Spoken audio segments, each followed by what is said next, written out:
It starts with a spark. The chemistry is undeniable. You feel seen, you feel heard, and for a moment, you think this is it. But just as you step forward, she takes a step back. Suddenly, you are left analyzing texts, replaying conversations in your head, and wondering if you said something wrong. You didn't. You are likely dealing with a ghost in the machine. You aren't fighting for her affection. You are fighting against her nervous system. This is the psychology of the emotionally unavailable woman. To be clear, we aren't talking about a woman who just isn't interested. That is simple rejection. We are talking about someone who wants connection but is terrified of it. She pulls you in to feel safe, then pushes you away to feel free. It is a chaotic cycle that leaves most men questioning their own sanity. These aren't just mixed signals. These are unconscious defense mechanisms designed to keep you on the other side of the wall. Here are the 7 hidden signs she is emotionally unavailable, and the psychological reasons why she cannot let you in.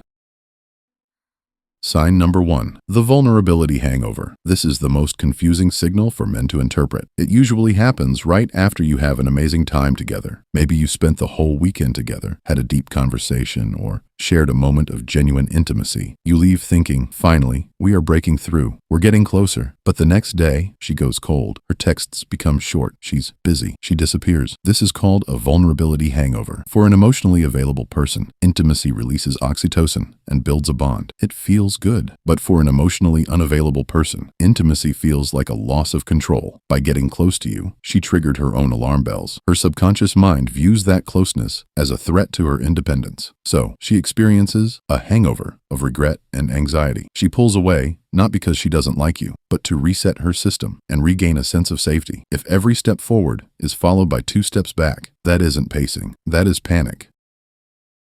Sign number 2, the flaw finder. In the beginning, you were perfect to her. She put you on a pedestal. But as soon as things get real, the lens changes. Suddenly, the way you chew is annoying. Your job isn't good enough. She criticizes your shoes, your friends, or your hobbies. In psychology, this is known as devaluation. This is a subconscious deactivation strategy. When a relationship threatens to become serious, her mind needs a reason to detach. Since she can't admit she is simply afraid of love, she has to find a logical reason to back away. She scans you for flaws. She magnifies small imperfections into deal breakers. If she is nitpicking you into oblivion, she isn't looking for a partner. She is looking for an exit strategy. She is trying to convince herself that you are the problem, so she doesn't have to face the fact that she is terrified of commitment.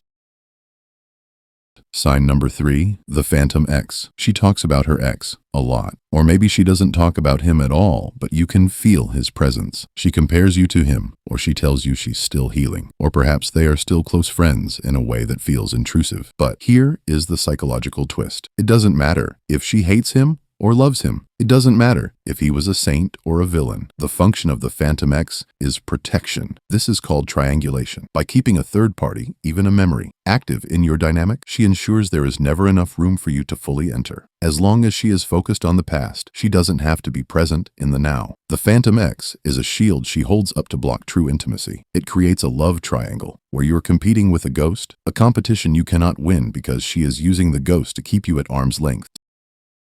Sign number 4, the timekeeper. Does she fit you into her schedule like a dentist appointment? I can see you Tuesday from 7 to 9, but then I have to go. Healthy boundaries are good. Everyone needs space. But there is a difference between having a busy life and compartmentalization. An emotionally unavailable woman manages her anxiety by keeping her life in rigid, separate boxes. You are in the dating box. You are allowed to exist there, but you're not allowed to bleed over into her work box, her friend's box, or her family box. She creates artificial time limits on your interactions. There is no flow. There is no staying over and seeing what happens tomorrow. If you feel like a guest in her life rather than a partner, it is because she is making sure you don't get comfortable enough to stay. She is giving you her time, but she is withholding herself.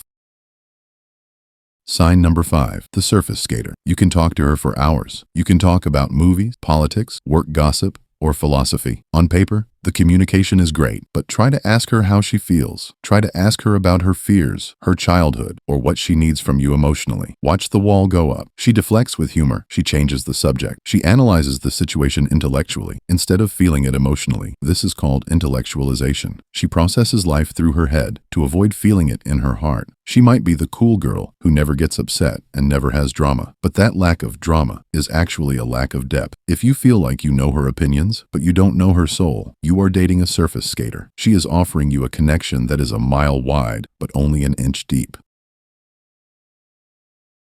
Sign number 6, the breadcrumber. This is the most dangerous sign. This is the reason you can't walk away. She isn't cold all the time. If she were, you would have left weeks ago. Instead, she gives you just enough, a random "I miss you" text at 2 a.m. after 3 days of silence, a sudden burst of affection and amazing sex right when you were about to give up. Psychologically, this is called intermittent reinforcement. It is exactly how casinos get people addicted to slot machines. If you win every time, you get bored. If you lose every time, you quit. But if you win randomly, your brain releases a massive spike of dopamine. You become addicted to the chase. She is keeping you on the hook with breadcrumbs of affection, starving you just enough so you'll chase the next hit. It creates a trauma bond where you start to view her unpredictability as passion, but it isn't passion, it's manipulation.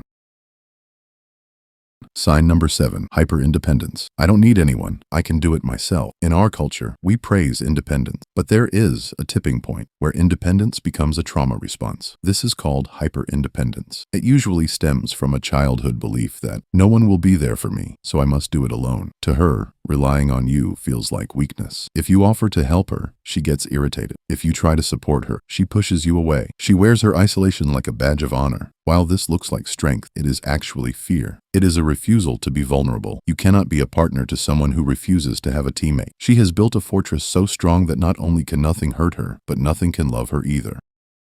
If you recognize these signs, you have a difficult choice to make. The natural instinct for a man is to try and fix this. You think if you just love her enough, if you are just patient enough, or if you just prove you aren't going to hurt her, she will finally open up. But you cannot love someone into being ready. You are trying to unlock a door that is bolted from the inside. And here is the final, uncomfortable question you must ask yourself. Why are you chasing someone who cannot catch you? Often we are attracted to the emotionally unavailable because it mirrors our own insecurities. It feels safe because we know deep down it won't last. We confuse anxiety with butterflies. The only way to break this cycle is to stop waiting for her to change and start valuing your own peace. You deserve a love that doesn't require you to be a detective. You deserve a door that is already open.